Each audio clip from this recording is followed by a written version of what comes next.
Alhamdulillahirabbil alamin. Alhamdulillahilladzi khalaqal mauta wal hayata liyabluwakum ayyukum ahsanu amala wa huwal azizul ghafur. Allahumma shalli wa sallim wa barik ala sayyidina Muhammad wa ala alihi wa ashabihi ajma'in.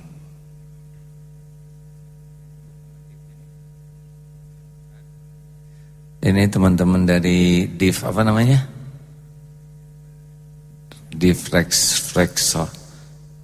Refleksologi. Alhamdulillah. Mana yang dari DIV, acungkan tangan. Yang tunanetra ada? Oh, alhamdulillah. Yang tunarungu ada? Harus ada penerjemah ya. Baik hadirin sekalian, kita akan sedikit membahas tentang ambisi ya.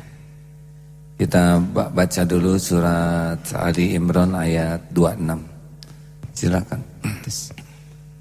A'udzu billahi minasy syaithanir rajim. Bismillahirrahmanirrahim. Qulillahumma malikal mulki tu'til mulka man tasha' tu'til mulka man tasha' wa tanzi'ul mulka mimman tasha' وتعز من تشاء وتذل من تشاء بيدك الخير إنك على كل شيء قدير. Katakanlah, Duhai ya Allah, pemilik kekuasaan, Engkau berikan kekuasaan kepada siapapun yang Engkau kehendaki, dan Engkau cabut kekuasaan dari siapapun yang Engkau kehendaki. Engkau muliakan siapapun yang Engkau kehendaki, dan Engkau hinakan siapapun yang Engkau kehendaki. Di tangan Engkaulah segala kebajikan.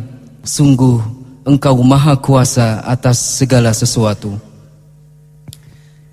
Ini menunjukkan bahwa tidak ada satupun yang diberikan amanah kekuasaan dalam bentuk apapun kecuali pasti Allah yang menetapkan. Jadi ketua RT, ketua RW, ketua senat, ketua organisasi, DKM, kemudian apa lagi sih? Ketua Pramuka, komandan Menwa, komandan batalion, jadi camat, bupati, gubernur, menteri, presiden, ketua PBB, semua yang diberi kekuasaan mutlak Allah yang menetapkan. Tidak akan jadi kalau tidak ditetapkan Allah. Dan pada saat tu'til mulka man tasya, jadi kalau Allah menetapkan seseorang akan jadi sesuatu, maka semua syariat terjadinya ketetapan Allah itu akan ada. Orangnya diberi kemampuan, jadi tidak akan begini. Panglima TNI itu nanti dari awal sudah ada garis kemampuannya tuh. Ditakdirkan masuk tentara dulu, dan gak mungkin ujuk-ujuk ada Panglima TNI dari mana gitu, Hansip terpilih, rada susah, nggak jadi malah. Tapi takdirnya ada, posturnya dibuat cocok untuk masuk akabri, diberikan intelektual sehingga lulus saringan ini masuk ke Sesko TNI, ya begitulah, sehingga jenjangnya perang juga nggak ketembak. Nah, kalau ketembak kan nggak jadi panglimanya. Terus diuji terus. Ini rute ini tidak tiba-tiba ada. Seperti Pak Jokowi jadi presiden Indonesia, itu emang sudah Allah yang menetapkan. terus ini jadi wali kota, jadi gubernur Jakarta, terus pemilihan jadi. Sama, bukan hanya ini. Mas Entrum juga di Mr. Trump, kalau di Jawa kan Mas Entrum. Kan yang diduga Mbah Hilari yang bakal jadi. Tapi dalam ketentuan Allah, Mas Entrum jadi. Termasuk yang lagi ceramah ini. Siapa coba?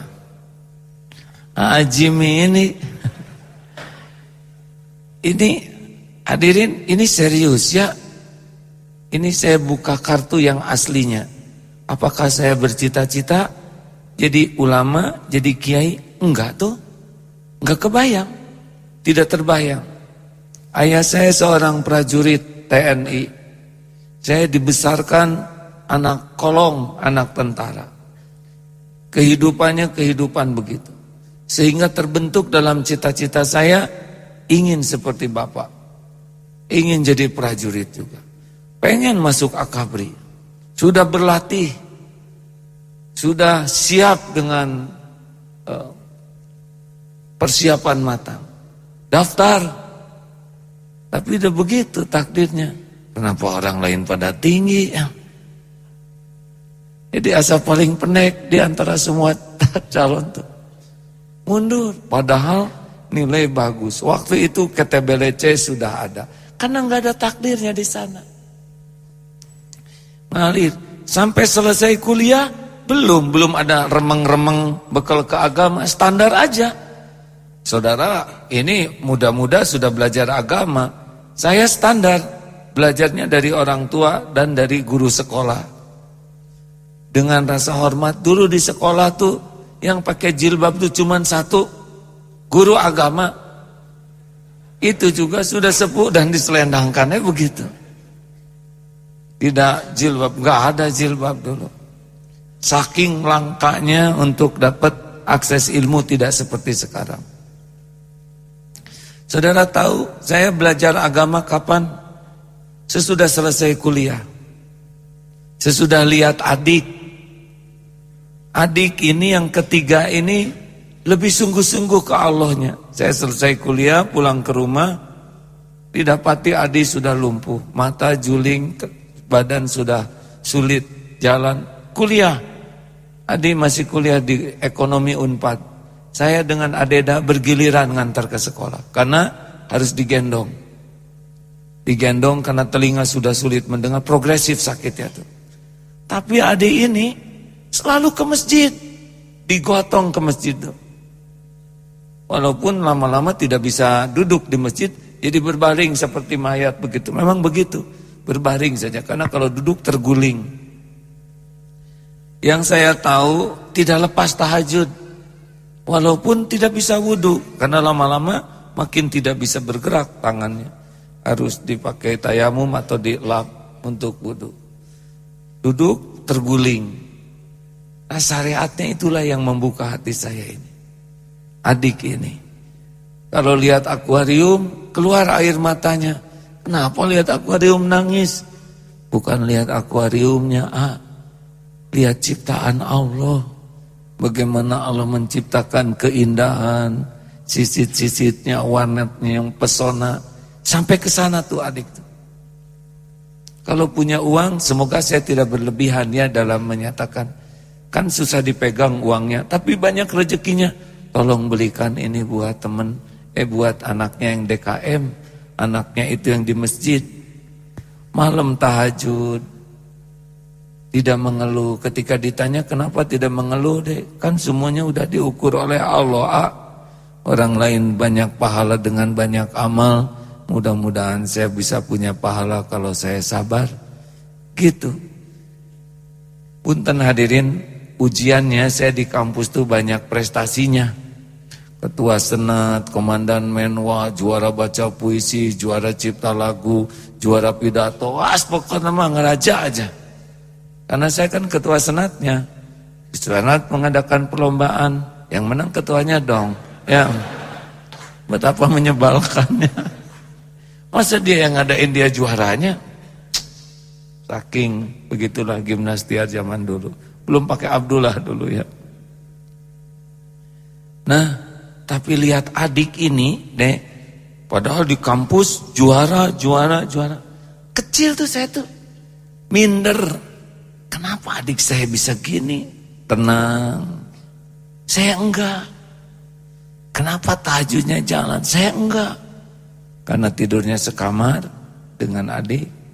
Maka itulah yang membuat terbukanya hati. Itu umur 23 tuh. Jadi saya terlambat sekali untuk belajar agama. Barulah dengan teman-teman, dengan Eka, Pak Deden, mulai berguru sana sini. Cari-cari guru. Sampailah berguru di Garut, di Ajengan, Junaidi.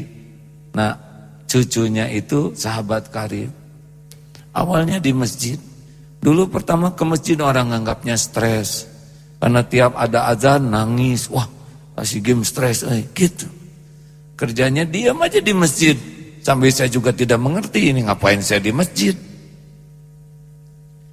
Kalau tuh seneng sholat tidak pernah lepas dari sak di sini dekat jam tuh waktu ingat di At-Taqwa tuh. Sampai saya juga tidak mengerti kenapa di sini terus. Belajar sedikit-sedikit dapat ilmu. Belum bisa apa-apa. Tapi takdirnya memang begitu. Ada buku bimbingan mukmin dibaca, orang seneng denger.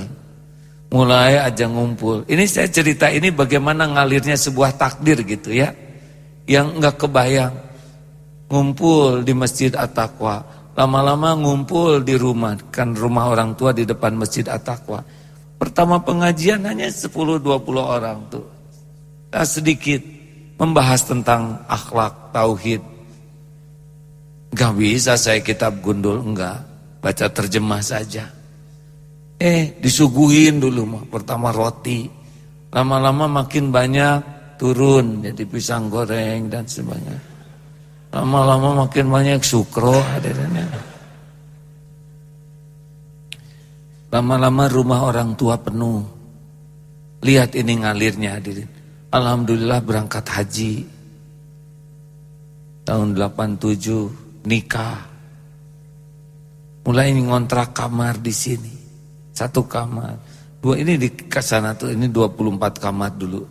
400 meter itu. Terus ke kontrak. Tahun 2090 tuh ya. Dari ngontrak 1 kamar. Enggak kepikir jadi pesantren. Kontrak, lama-lama ngumpul. Warung SMM itu dulu kecil. Aslinya itu jualan pakaian dalam. Saya yang jualan. Maka saya tahu ukuran-ukuran. Karena AA selesai kuliah nggak diambil ijazahnya. Langsung jualan bakso, jualan cendol. Begitu itu. Sambil dakwah jualan bakso di Sarijadi. Tapi ya gitu. Orang lebih banyak konsultasi daripada jajannya. Dan kalau sudah waktu sholat, tinggalkan aja itu restoran tuh. Pokoknya kalau bayar di sini mau nambah ke sana kembalian di situ, pergi ke masjid. Ya tidak semua orang bisa belanja ke yang kayak gitu. Itu tukang dagang dan naon juga gitu. Akhirnya gak maju-maju hadirin. Berkembang terus ngalir. Tiba-tiba orang mulai berdatangan, kontrakan juga habis tahun 92 kebeli tanah ini. Terus lama-lama jadi terkenal. Tahun 99 tuh booming. Abdullah Gimnastior, hampir di tiap TV ada. Apalagi 2000 tuh ceramah di depan presiden. Wah, jadi berbagai ya pengakuan dan sebagainya. Robah tuh. Dari Darut Tauhid jadi seneng ke duit, Darut duit di sini tuh wah. Mulai tauhid menurun. Dulu deh di sini tuh nunduk orang tuh, ikhwan akhwat tuh gini. Jaga pandangan. Zikir tuh banyak, tapi ilmu kurang. Jadi masih banyak cari-cari.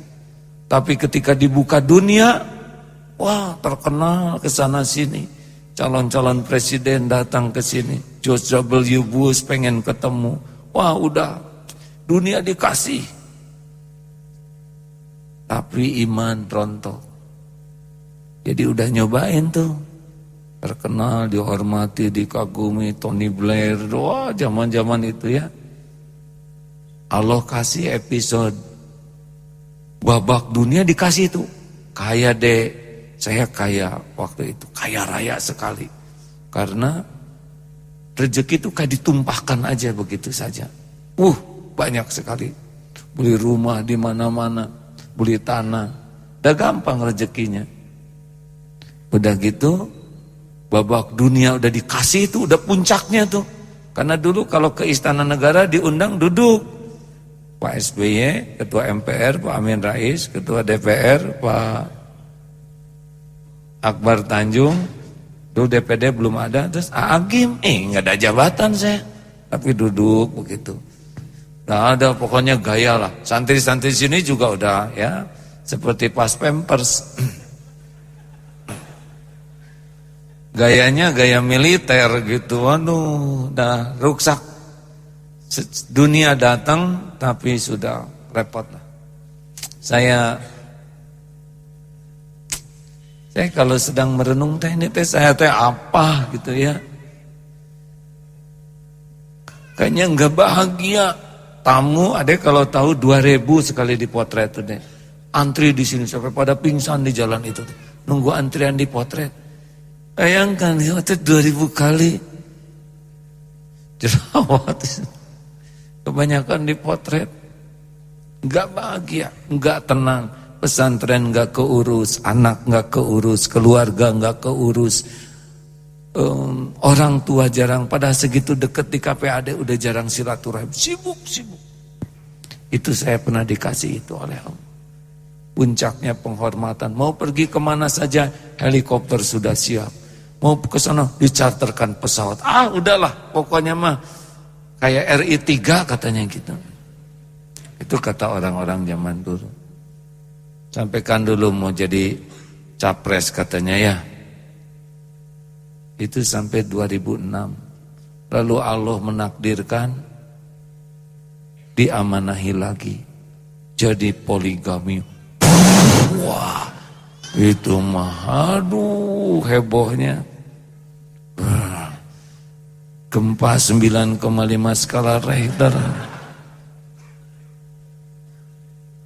Padahal sah menurut agama, sah menurut negara tuh semua prosedur dilakukan. Tapi memang episodenya. Jadi Allah ngasih takdir yang paling manis.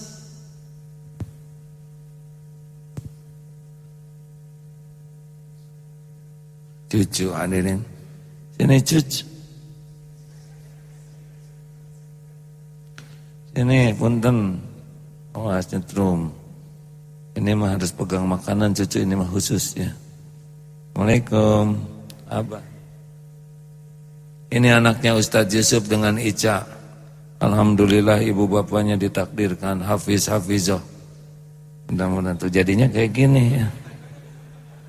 Pegang makanan terus hadirin. Ini kalau nggak dikasih makanan bergerak, kalau ada makanan tenang. Alhamdulillah. Terus kan, mau dengar enggak nih riwayat? Ini penting supaya kita tahu bahwa Allah tuh ngedidik tuh dengan beragam cara. Jadi karena udah dikasih dunia, udah puncaknya deh.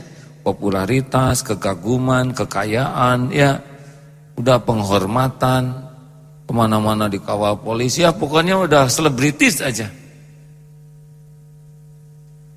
Sekarang dibalikan episodenya. Aduh, TV yang biasa muji, streaming pagi siang sore itu ngehina hadirin. Abdullah gimnas telah terjadi menikah lagi. Tidak menjangka. Aduh, itu makan di restoran wajah saya, kesini wajah saya. Dan beritanya nggak ada yang mendukung. Mulai perusahaan goyang. Yang tidak goyang tuh cuman koperasi. Semua perusahaan saya yang dagang nama Aagim goyang tuh. Mulai pada nyungsep. Waduh repot sekali. Tabungan juga ciut. Tambah lagi Ustadz Yusuf Mansur nih. sedekahkan apa yang paling dicintai. Punya rumah nggak yang paling bagus di kota, yang paling ada Ustaz, wakafkan. Gitu ya. Plus mobil, ya, ini tanah ada sih. Ini wes. Tabungan juga iya. Gitu. Bukan untuk beliau, tapi disuruh diwakafkan. Itu 2 hari selesai tuh. 40 tahun berjuang tuh cari nafkah. Habis. Dikit sekali. Rumah, tanah, kendaraan, tabungan. Itu cara Allah mengambil. Saya berterima kasih ke Ustadz Yusuf Mansur ya. Yang sudah jadi jalan melepaskan salah satu Tuhan saya, harta. Saya berterima kasih kepada infotainment yang sudah meremukan Tuhan saya, popularitas.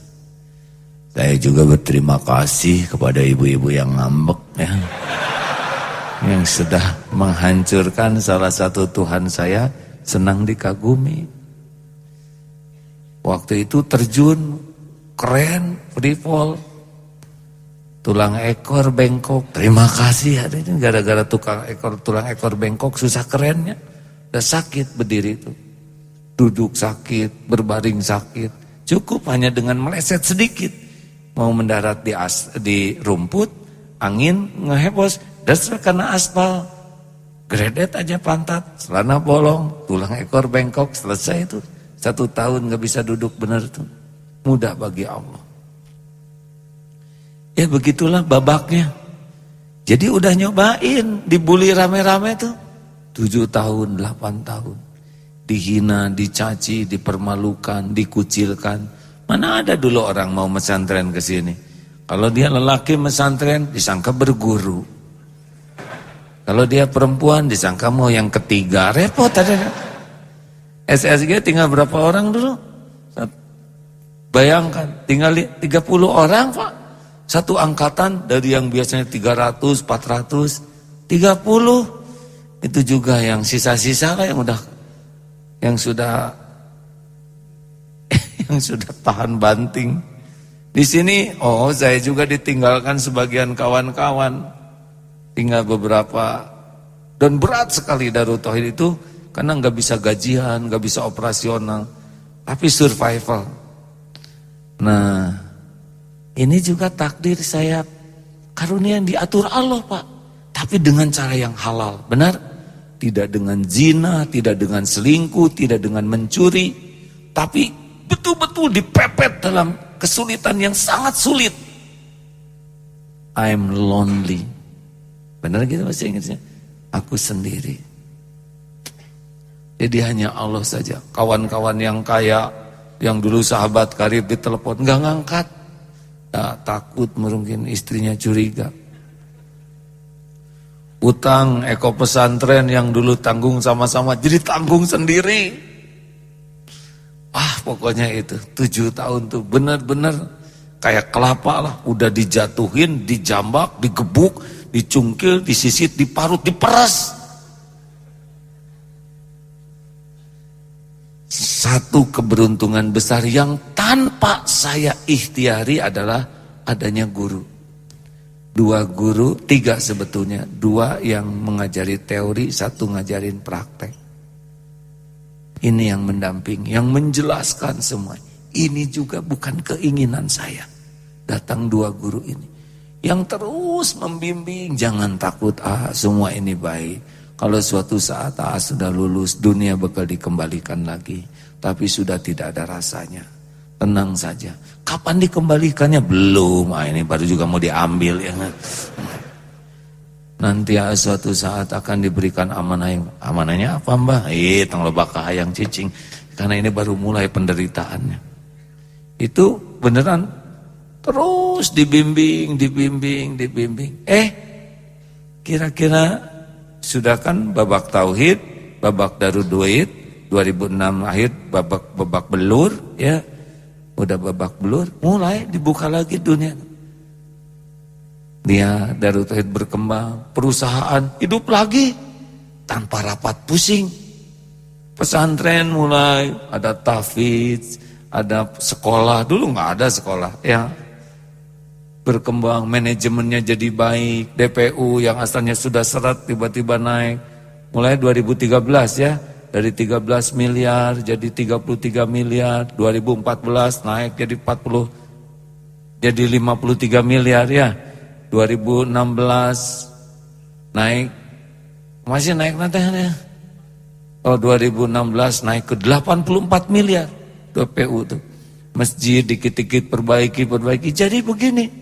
Karpet yang asalnya tipis, awas jangan tahu neken duduknya ya, ini mahal. Yang dulu lift hanya dalam impian, sekarang sudah ada rangkanya. Tumbuh.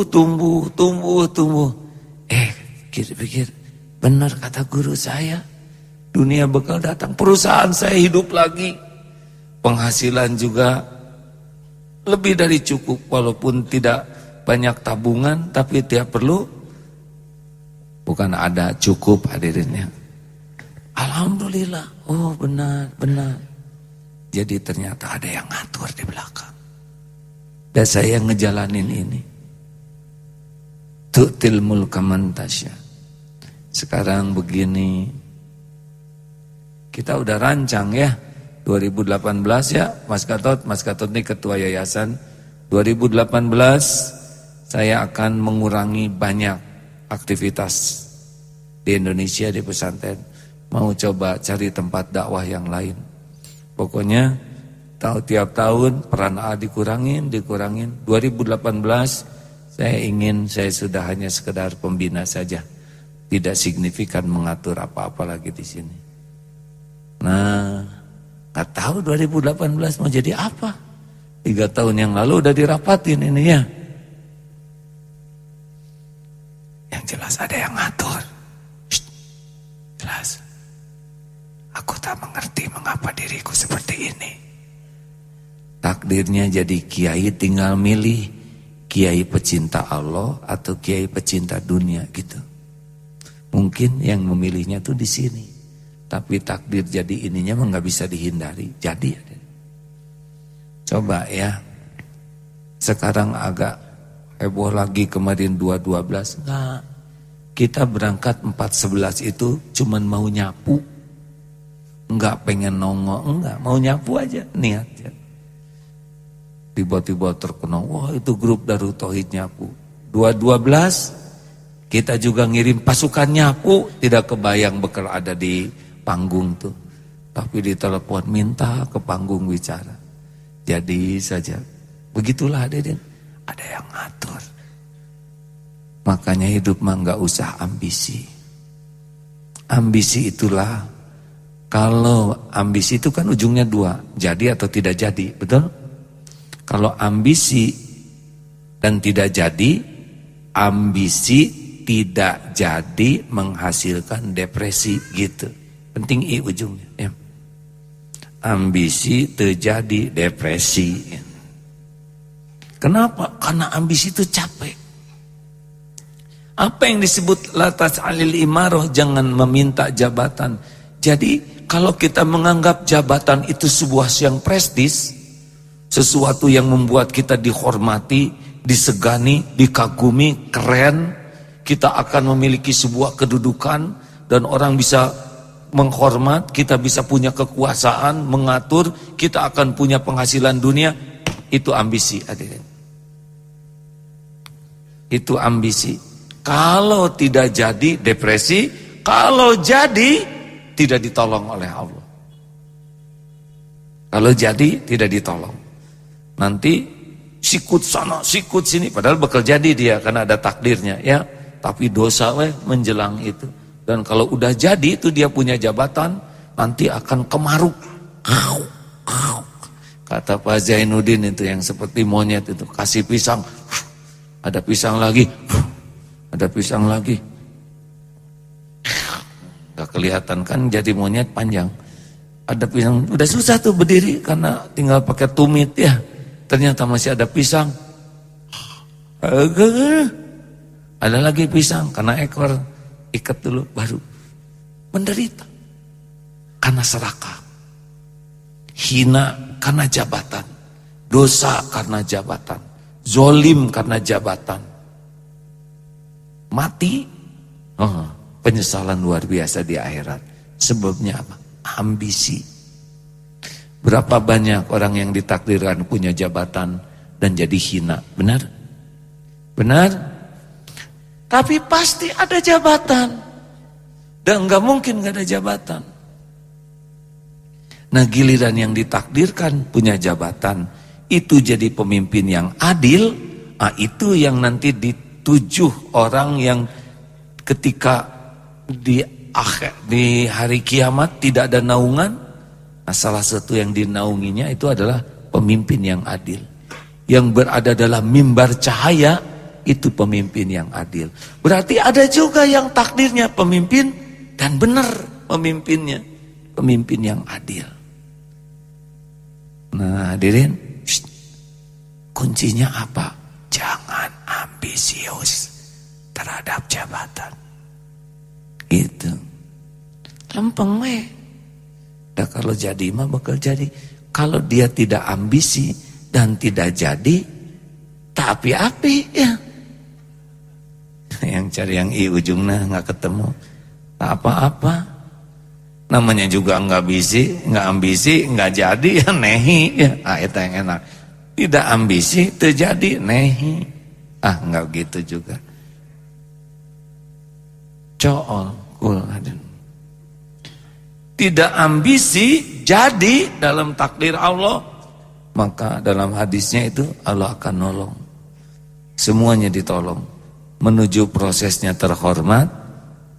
Tidak sikut sana, tidak sikut sini, tidak hoak, tidak menjatuhkan. Jadi mengalir oleh Allah diatur. Ketika sudah jadi amanah itu, Allah datangkan teman-temannya yang kuat lagi terpercaya. Ini ada ayat Qur'annya Ustaz yang tentang sahabat Nabi yang kuat lagi terpercaya di sekelilingnya. Jadi nanti selama memimpin itu banyak pertolongan Allah. Langsung juga lewat orang. Jadi selama kepemimpinannya seperti Umar bin Abdul Aziz membawa keberkahan. Nah, inilah rahasianya. Jadi pemimpin skala apapun jangan ambisius, karena tu'til mulka man tasya, Allah yang memberikan kekuasaan. Kalau Allah mau ngambil, wa tanzilul mulka mimman tasya. Kalau Allah mau nurunkan, KPK tangkap, turun jabatan. Benar? Aib buka, turun jabatan. Jadi yang nurunkan juga Allah. Muammar Gaddafi waktunya diturunkan, turun. Saddam Hussein waktunya diturunkan, turun. Gak ada yang bisa nahan.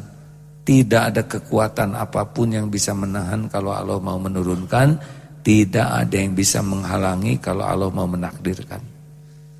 Jelas hadirin?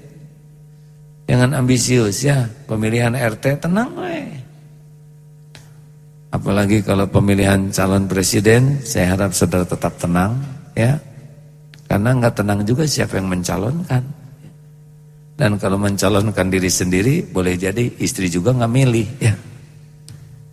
Silakan, ada yang mau dibacakan? Siapa? Dari Abu Umamah radhiyallahu anhu berkata, Rasulullah sallallahu alaihi wasallam bersabda, aku nasihatkan kepada pemimpin setelahku agar takut kepada Allah, dan aku menasihati jamaah kaum muslimin agar menghormati orang yang lebih tua, menyayangi yang lebih muda, muliakan ulama-ulama mereka.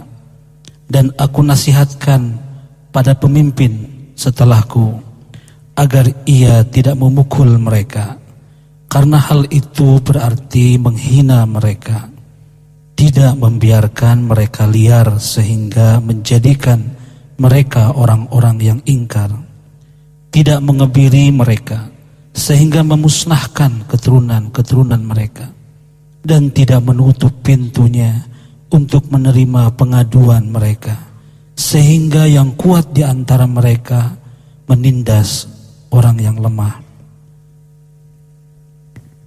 Baik, ini kesimpulan dari hadis-hadis yang dikumpulkan tadi. Satu, kepemimpinan, jabatan, kekuasaan, kedudukan tidak boleh diberikan kepada orang yang memintanya, yang berambisi untuk meraihnya dan menempuh segala cara untuk bisa mendapatkannya. Jangan.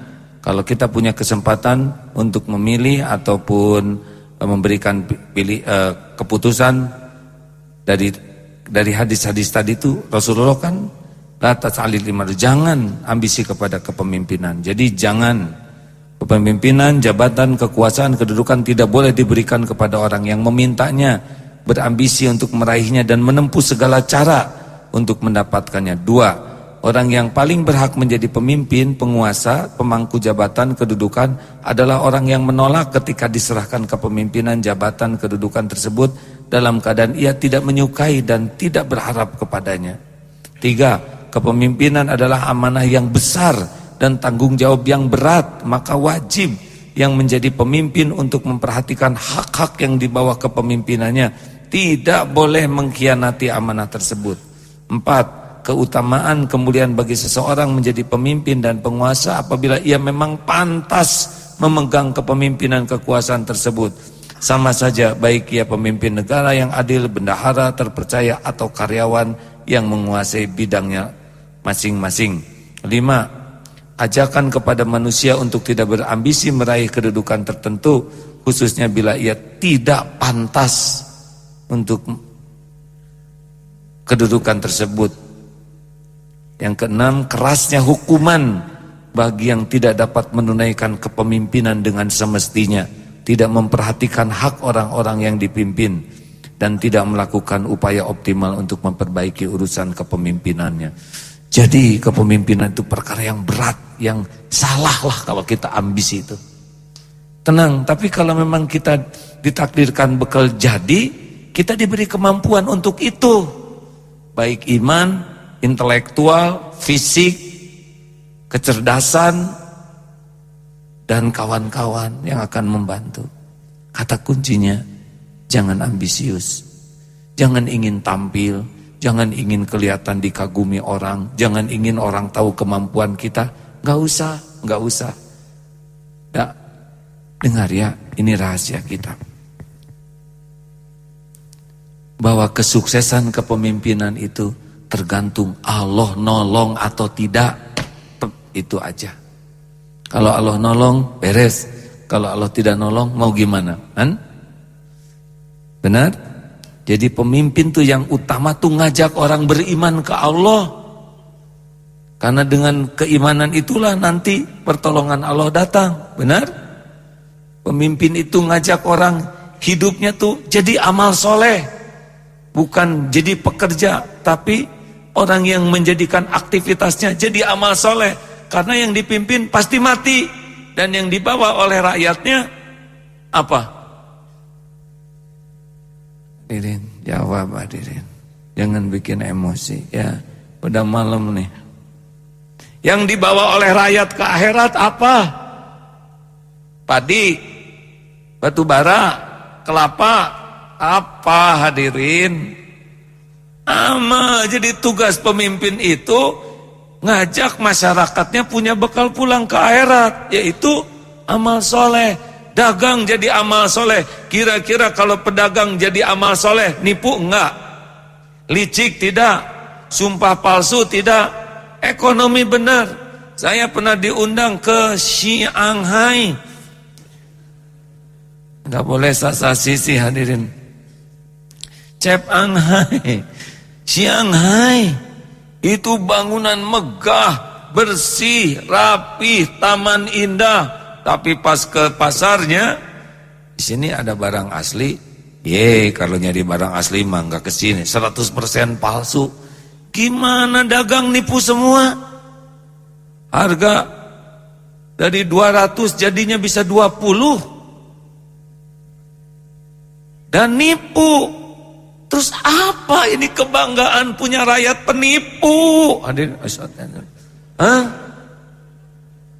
Apa bangganya jalan bagus, tower bagus, taman indah, rakyatnya tukang tipu? Oh, nehimen. Tidak. Membangun peradaban adalah membangun akhlak. Gak bisa kita punya pedagang penipu, benar? Tidak akan ada kebahagiaan, keberkahan, amal soleh. Yang ketiga, didik masyarakatnya jadi senang amar ma'ruf nahi mungkar. Ini yang paling penting. Tahu salah satu kelemahan masyarakat kita, acuh kepada kemungkaran. Sampai yang paling kecil aja acuh, dia juga mungkar. Punten ya, punten yang sering buang sampah aja sembarangan. Buang. Dan tidak ada yang berani mengingatkan. Coba untuk perkara remeh aja gak ada keberanian hadirin untuk stand up. Ini rada keren ya, stand up. Stand up tuh berdiri untuk mengingatkan. Harusnya kan orang buang sampah langsung kita kejar. Kalau dia buang sampah dari kendaraan, kita naik motor, punten ambil. Pak, punten sampahnya jangan di jalan ya, saya kembalikan. Cobain. Ada yang berani gitu? Rokok diangkot. Ada yang berani menghentikan? Semuanya teracuni oleh asap rokok. Pak, punten. Ada yang asma akut. Boleh rokoknya dimatikan. Kan nyebut ada yang asma akut kan gak harus diangkot, benar? Mungkin di ruang gawat darurat. Oh iya, maaf ya. Nah gitu. Ya persis seperti yang jam 2 malam sahur.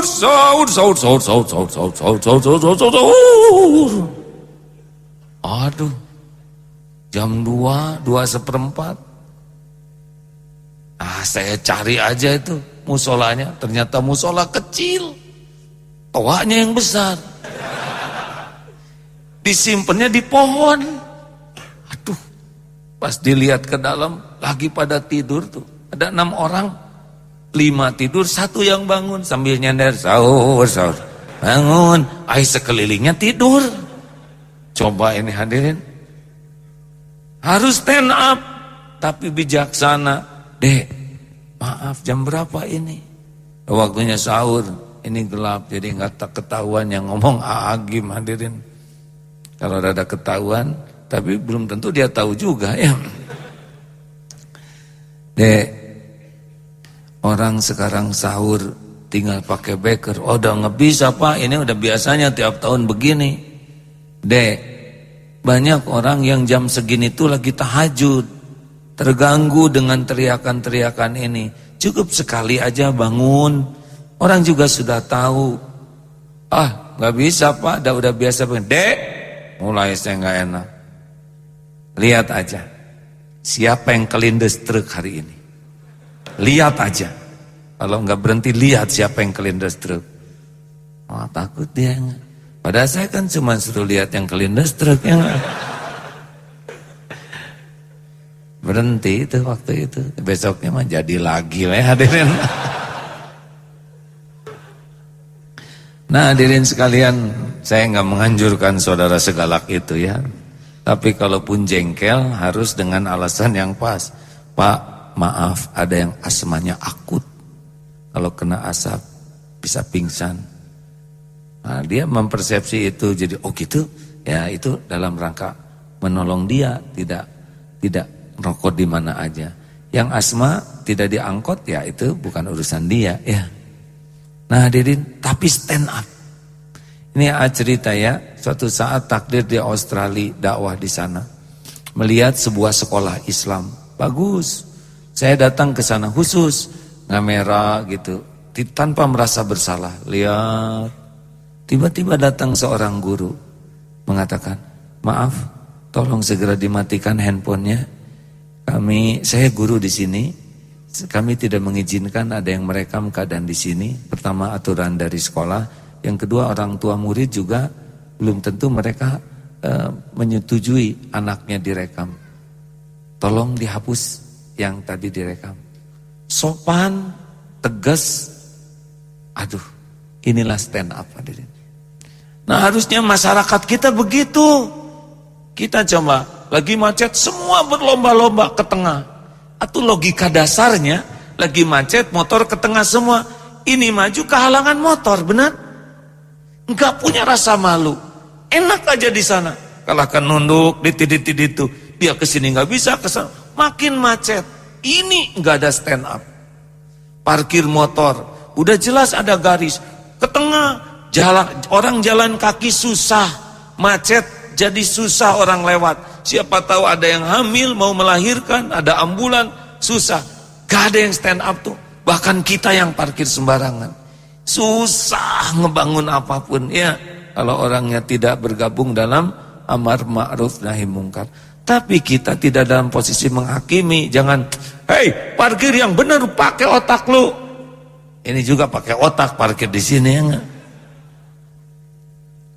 Jangan kita, maaf suara saya paro ya, harus pakai etika. Kalau ada yang parkir sembarangan, punten, boleh saya bantu kepinggirkan ya Kang ya, supaya tidak melewati garis. Enak nggak begitu? Susah gitu teh Adin, kehel we. Nah begitulah.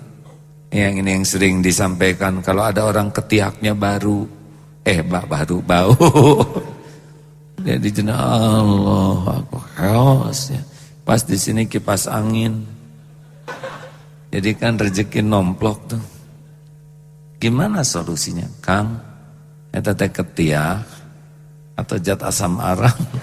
Enggak boleh. Solusi terbaik adalah pergi ke SMM. Ini stand up nih ya, amar ma'ruf nahi mungkar.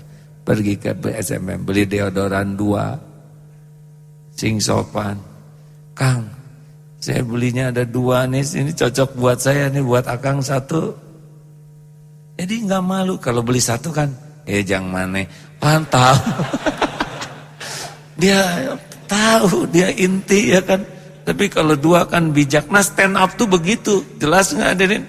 Laukna benang, caina herang. Ini yang dibutuhkan sekarang. Kita nih cuek terhadap kemungkaran tuh. Benar. Pengecut kalau ada apa-apa tuh. Laki-laki juga ada apa-apa. Enggak, duduk-duduk aja. Ada ibu-ibu hamil dia duduk gini. Enggak ada kehormatan untuk amar ma'ruf nahi mungkar. Tawasobil haq. Dan yang terakhir tawasobil sabr. Jadi tiap waktu masyarakat itu untuk dilatih, untuk sabar, menahan diri, mengendalikan diri. Karena hanya masyarakat yang bersabarlah yang bisa bangkit. Dalam taat, sabar. Dalam menjauhi maksiat, sabar. Dalam menghadapi musibah, sabar. Ya kalau sebuah perusahaan punya 4 sifat ini, amanu wa amilus solihat wa tawasobil haq wa tawasobil. Jadi kalau belum skala besar, keluarga aja. Jadi kalau ngebangun keluarga tuh ini intinya. Keluarganya imannya kuat enggak, tauhidnya. Keluarganya niatnya beramal tidak. Keluarganya punya kemampuan saling menasehati dalam kebenaran. Apakah keluarganya meningkat kesabaran? Keluarga beruntung ini 4. Pemimpin skala apapun, ini 4 kunci kepemimpinannya. Kalau ingin untung. Nah hadirin, sudahlah. Tidak usah banyak ambisi kecuali ambisi yang 4 ini. Meningkatkan iman, menjadikan amal soleh, paham kebenaran, amalkan kebenaran, dakwahkan kebenaran, dan bersabar. Mudah-mudahan manfaat. Ya, jelas tidak nih? Jangan ambisius terhadap jabatan. Kalau nanti takdirnya ada akan ditolong. Ada yang dibacakan? Ada satu hadis dari Abu Musa al-Asy'ari radhiyallahu an. Dia berkata, aku masuk menemui Nabi SAW bersama 2 orang saudara sepupuku. Salah seorang dari 2 orang ini berkata, ya Rasulullah, berikanlah kepada kami jabatan untuk memerintah sebagian daerah yang dikuasakan oleh Allah Azza wa Jalla kepadamu. Orang yang satunya pun juga berkata demikian. Lalu beliau Rasulullah SAW bersabda, sesungguhnya kami demi Allah tidak akan memberikan jabatan kepada seseorang yang memintanya ataupun orang yang ambisi untuk memperolehnya. Hadis muttafaq alaih. Yang satu lagi yang Abdurrahman bin, maaf satu lagi itu ada tuh. Ada ketemu dia? Ada. Ya. Dari Abu Sa'id yaitu Abdurrahman bin Samurah radhiyallahu anh, dia berkata, Rasulullah sallallahu alaihi wasallam bersabda kepadaku, "Hai Abdurrahman bin Samurah, janganlah kau meminta jabatan, sebab jika kau diberi jabatan tanpa adanya permintaan darimu, maka kau akan diberi pertolongan oleh Allah dalam memegang jabatan itu. Tetapi jika kau diberi karena adanya permintaan darimu, maka jabatan itu sepenuhnya diserahkan kepadamu. Apabila kau bersumpah atas suatu sumpah, kemudian kau melihat ada sesuatu yang lebih baik daripada apa yang engkau sumpahkan tadi, maka kerjakanlah apa yang lebih baik itu, dan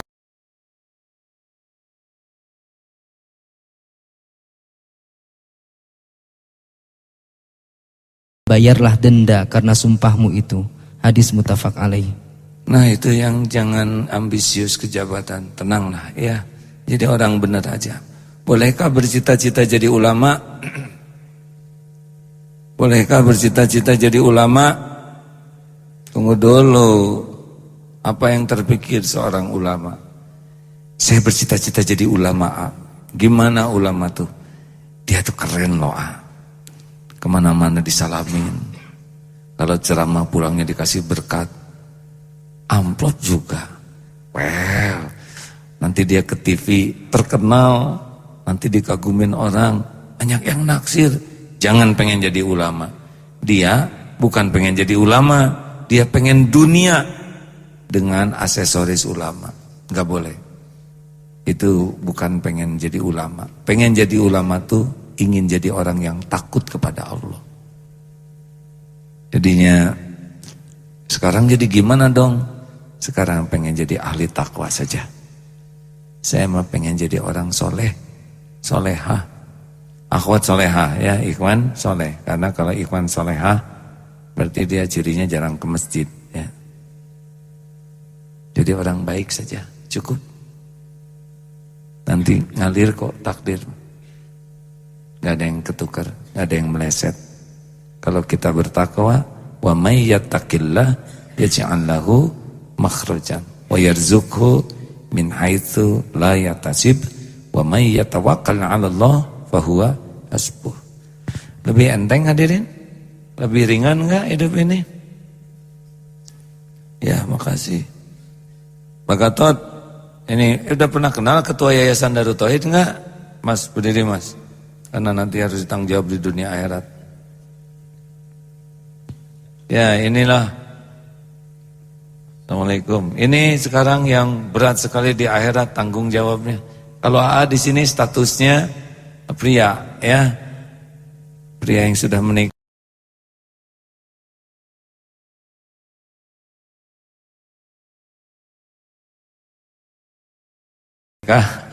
Sebagai pembina, Pak Gatot ini adalah ketua yayasannya. Kepikir nggak Mas sebelumnya bakal jadi ketua yayasan? Tidak terpikir. Tidak terpikir. Kuliahnya apa jurusannya Mas? Teknik mesin. Hadirin. Sekarang teknik mesin harus mengelola pesantren sebesar ini.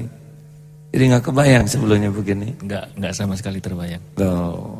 Tapi beliau banyak pertolongan Allah. Dulu waktu radio kita collab, dijual nggak bisa, patungan pada nggak mau. Nah diserahkan ke Pak Gatot. Pak Gatot tolong dengan izin Allah sehat ya. Berapa tahun dulu? 6 tahun. 6 tahun ya, dari minus ya. Dari minus ya. Alhamdulillah. Sekarang harus ngegaji berapa orang syariatnya di Darut Tauhid? 358 yang di yayasan. 300 total berapa? 800 ya yang 800 orang ya. harus gajian tiap bulan. Perputaran uang setahun berapa tahun kemarin kita tuh Mas? Total dengan grup MK dan koperasi kurang lebih 330 miliar. Seperti 3 triliun harus di pesantren besar eta teh harus ada ya. Jadi nggak kebayang ya. Enggak sama sekali enggak Terus kebayang. bayangan remang-remang ke depan gimana nih penerawangannya?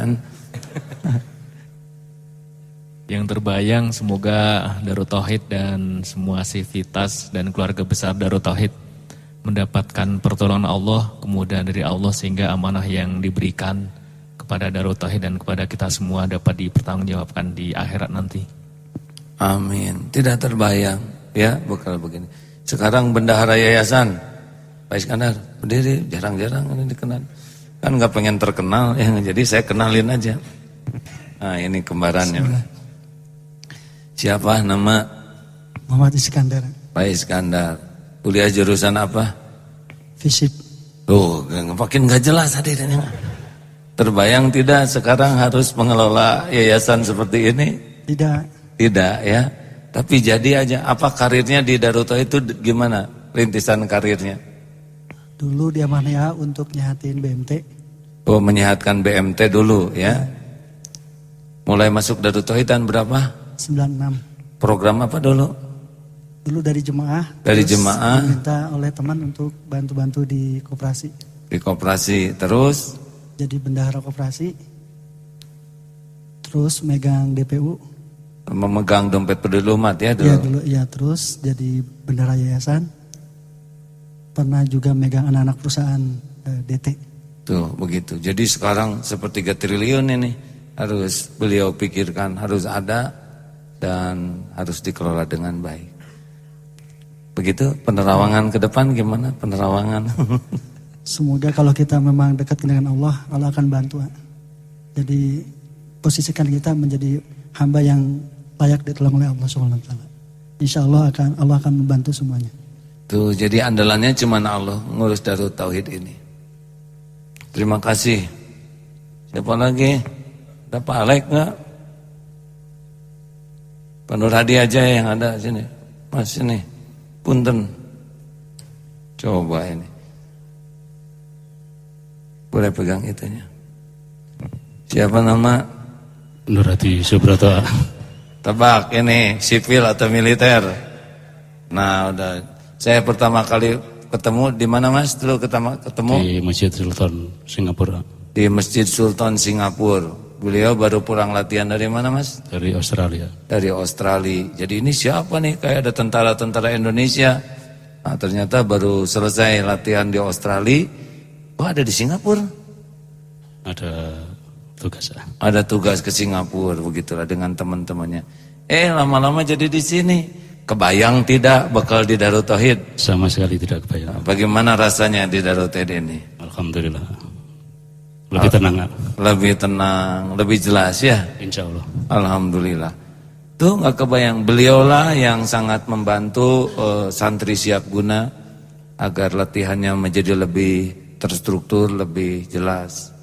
Karena beliau memang dari kalangan militer yang sekarang hijrah ke Darut Tauhid. Ada aja pertolongan Allah. Ya. Ya begitu. Siap. Terima kasih. Terima kasih. Alhamdulillah. Ya. Pak Ruli Asana, adakah di sini Pak Ruli? Mas, sini Mas, punten. Saya ingin menunjukkan kalau Allah nolong tuh dari mana-mana. Sebelum yang di sini para ustadznya juga ada ya. Jadi kalau saudara ingin tahu juga gimana sistem di Darut Tauhid ini, kok ya diharapkan makin hari makin bagus. Ini kenalkan. Halo Mr. Ruli Hasana, how are you today? Oh, fine. Pak Ruli Hasana, nama Muhammad Basharul Asana. Begitu, alhamdulillah. Sebelumnya kerja di mana? 18 tahun di perusahaan swasta, perusahaan sertifikasi. Di perusahaan sertifikasi Jerman ya di Jakarta. TUV Jerman itu dan beliau presiden direkturnya. Lalu ketemu umroh, lalu memutuskan hijrah dan kemarin waktu ke Amerika berdua dengan beliau. Sengaja saya ajak karena bahasa Inggrisnya lancar ya. Tapi namanya kan menegangkan semua. Beliau Muhammad, saya Abdullah. Tapi kan dengan izin Allah luar biasa ya Pak Ruli. Iya, alhamdulillah. Diperiksa enggak kita di imigrasi? Alhamdulillah lancar sekali ya. Jadi di luar perkiraan saya termasuk agak paranoid karena saya biasa berpikir sistem harus memiliki risiko. Kita lewat cerita dikit. Ya silakan. Lewat Hong Kong, di Hong Kong itu A sampai melipat 2 sorbannya itu supaya tidak ada identitas sebagai ulama. Karena kita takut ya. Satu dikasih ke teman yang di Hong Kong, satu dilipat supaya nggak tahu. Masuk di LA, alhamdulillah semuanya lancar ternyata tidak ditanya satupun. Yang ditanya Pak Ruli. Bawa uang berapa gitu ya. Kalau sebagian saya kan rada malas ditanya. Langsung aja 4 jari cap keluar saja. Pas keluar apa yang dikatakan oleh petugas imigrasi, Assalamualaikum. Gitu. Ternyata dari sekian banyak petugas ditakdirkan mungkin yang ngurusnya itu adalah seorang muslim juga. Allah yang ngatur. Pak Ruli, bagaimana rasanya mengurus perusahaan Jerman dengan perusahaan Allah ini? Apa bedanya? Ada beberapa prinsip yang sama dan bisa saya terapkan insya Allah di sini sama teman-teman. Tentu speednya berbeda dengan tim yang sebelumnya, kebanyakan lulusan luar dan atau sudah cukup matang di perusahaan sebelumnya, sudah senior. Di sini harus lebih sabar, pelan-pelan. Perbedaan memang kesabaran. Jadi sabaran, tidak gampang kita mengajarkan sistem yang sudah terpakai dan umum dipakai di luar, sementara di sini beda sekali. Belum tentu dibutuhkan, tapi ketika tahu kegunaannya biasanya baru. Jadi adoption rate-nya itu agak lambat sedikit gitu, jadi agak lama. Tapi setelah setahun atau hampir 2 tahun sekarang ini, alhamdulillah ada beberapa yang sudah mulai jalan dan sudah lebih terinternalisasi, teman-teman sudah bisa memikir sendiri apa yang harus dilakukan.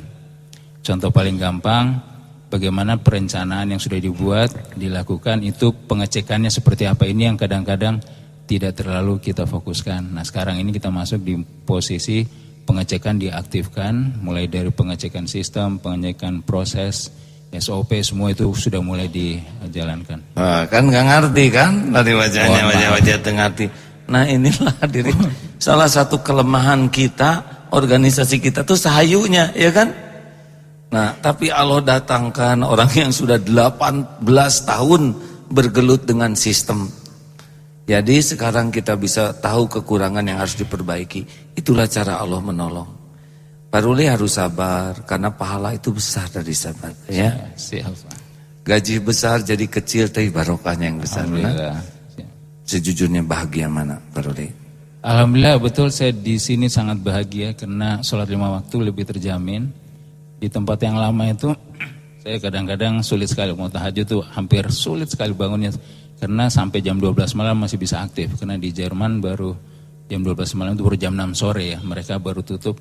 Jadi jam 9 pagi mereka, kita jam 3 sore, mereka baru mulai aktif meeting jam 1 siang, kita sudah jam 7 malam. Jadi saya kadang-kadang harus standby untuk merespon karena sebagai country manager, jadi harus orang pertama yang harus merespon ya, tidak mungkin saya kasih ke manajer yang lain gitu. Jadi tapi di sini lebih di sini enak, luar biasa. Waduh, sini bisa tahajud ya. Jadi gaji dari Allah kan lebih enak.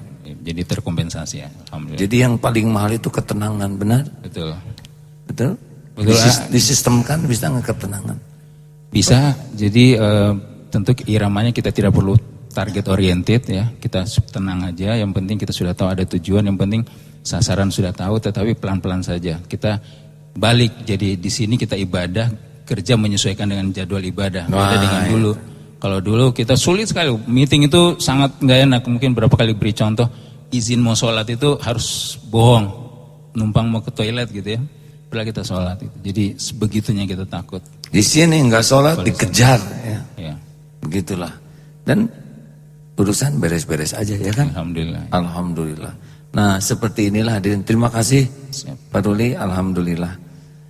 Alhamdulillah. Nah seperti inilah hadirin, tentu saja ada ustadz-ustadz yang lain yang memang di sini Ustadz Yusuf bagian Quran, tapi Allah datangkan dari berbagai elemen. Jelas ya. Jadi yang paling penting jangan ambisius supaya Allah menolong segala urusan kita. Sepakat? Harus sepakat hadirin, udah diceraskan dari tadi ya. Baik. Kita akan segera menutup dengan doa. Sambil kita tutup, kita baca Al-Quran. Oh ini Masya Allah, satu lagi terakhir. Ini adalah dari Somalia. Di Somalia belajar Qurannya begini, nggak ada Al-Quran. Jadi mereka menulis di kayu, kemudian ini dihafalkan, dihapus. Alhamdulillah tim Dompet Peduli Umat sudah sampai di Somalia, bawa berapa puluh ton? Berapa puluh ton? Kita 30 ton bahan makanan dan sebagainya, dan oleh-olehnya ini. Kalau saudara mau ini silakan dibawa ke rumah untuk kenang-kenangan. Tapi kalau bisa ditukar dengan infak buat mereka, ya disesuaikanlah infaknya. Jangan saya 20.000 gimana. Jika tuh hadirin jangan bikin emosi ya. Kemarin di Jakarta ada yang begini juga. Ayo siapa yang mau silakan ambil untuk kenang-kenangan. Tapi infak 100% infaknya dikirim ke sana ya. Alhamdulillah ada yang berani ngasih 100 juta rupiah. Di sini kelihatannya wajah-wajah mahasiswa, jadi banyak doa kelihatannya di sini. Yang minat hubungi DKM ya.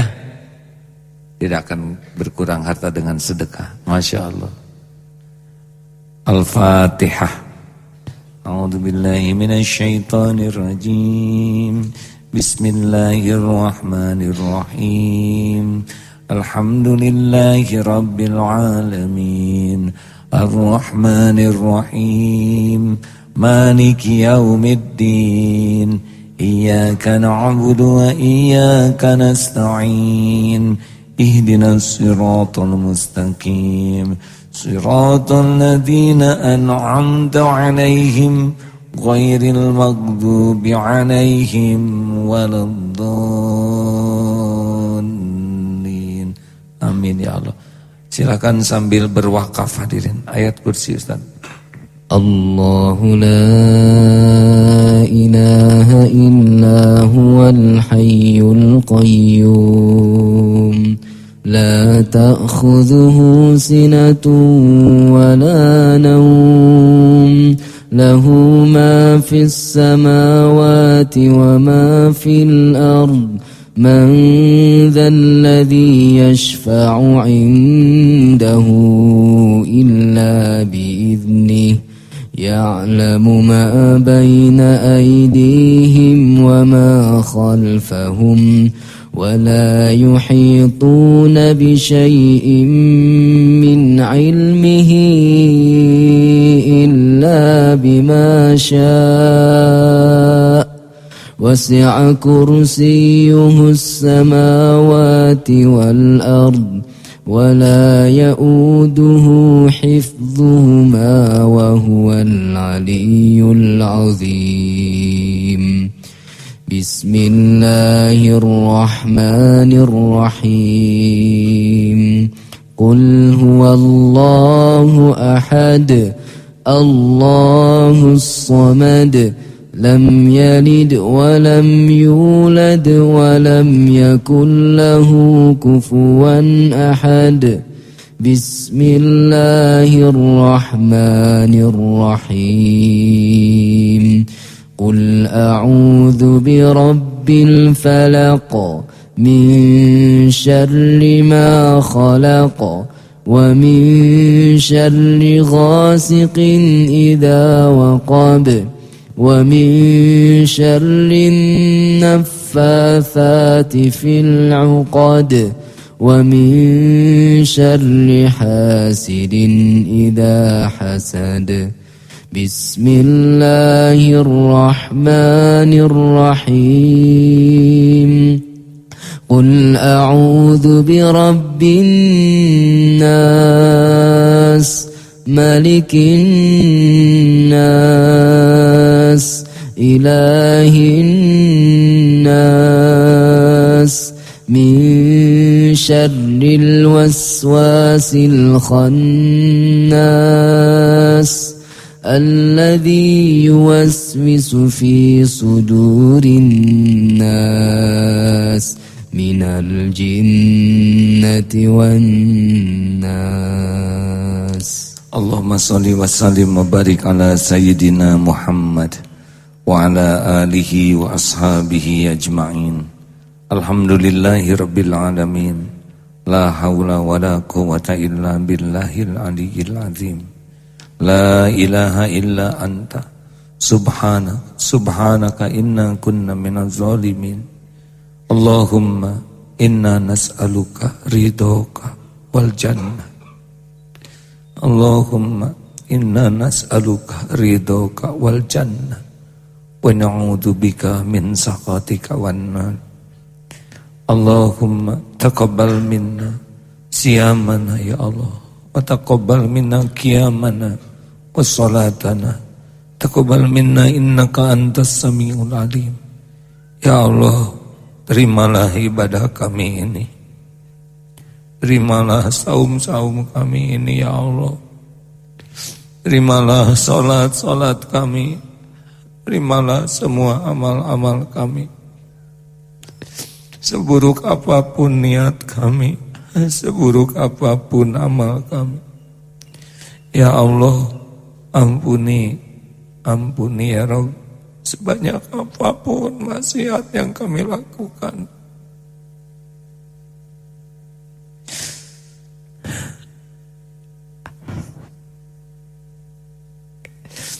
Jadikan Ramadan ini benar-benar mengampuni semua dosa kami. Sekelam apapun masa lalu kami, ya Allah. Sehitam apapun kehidupan yang pernah kami lalui.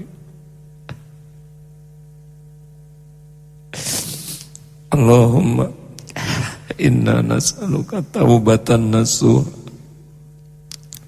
taubatan nasuha ya Allah, wa taubatan qoblal maut, wa rahmatan indal maut, wa magfiratan ba'dal maut. Allahumma hawwin alaina fi sakaratil maut. Allahumma inna nas'aluka husnal khatimah wa na'udzubika min su'il khatimah. Doa yang maha menatap Ramadan bulan mustajab. Jadikan saat ini saat Engkau kabulkan doa-doa kami.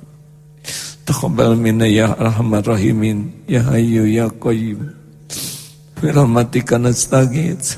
Taqabbal minna ya arhamar rahimin. Amin.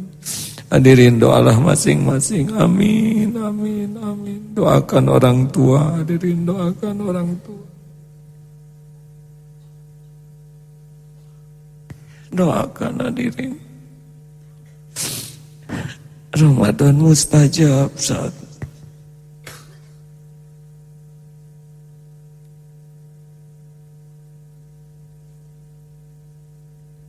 amin ya Allah, amin.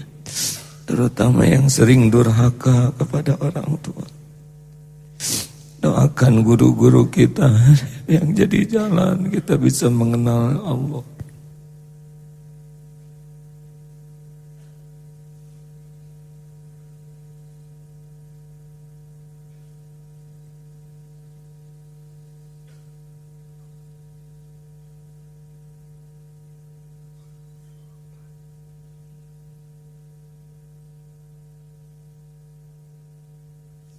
Doakan orang-orang yang berbuat baik kepada kita selama ini.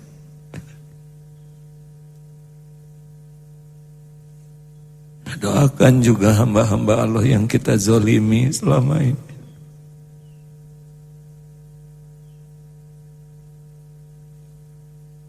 Ya Allah, Allahumma gfir lana wali walidina warhamhum kama rabbawna sighar. Rabbana hab lana min azwajina wa dhurriyyatina qurrata a'yun waj'alna lil muttaqina imama, waj'alna lil muttaqina imama ya Allah, waj'alna lil muttaqina imama. Allahumma inna nas'aluka ridhoka wal jannah wa na'udzubika min sakhatika wan nar.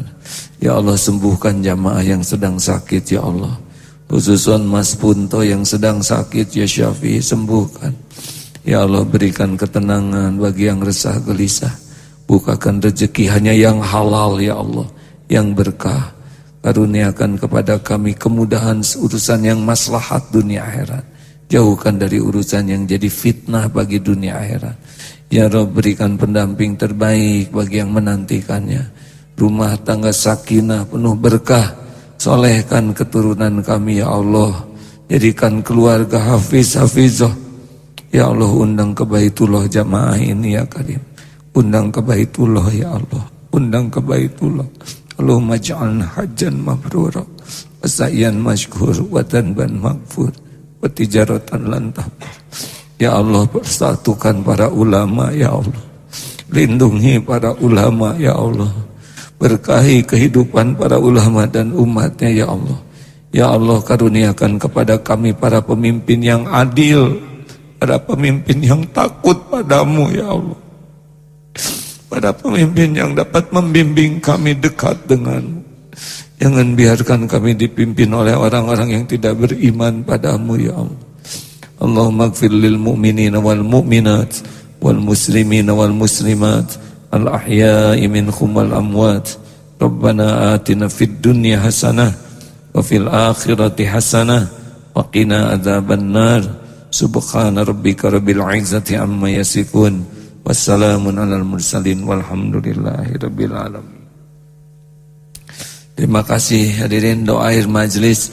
Subhanakallahumma bihamdika asyhadu an la ilaha illa anta astaghfiruka wa atubu ilaik. Mohon maaf dan terima kasih atas segala kebaikan semua jamaah, termasuk pemirsa radio MKFM dan Facebook serta YouTube. Assalamualaikum warahmatullahi wabarakatuh.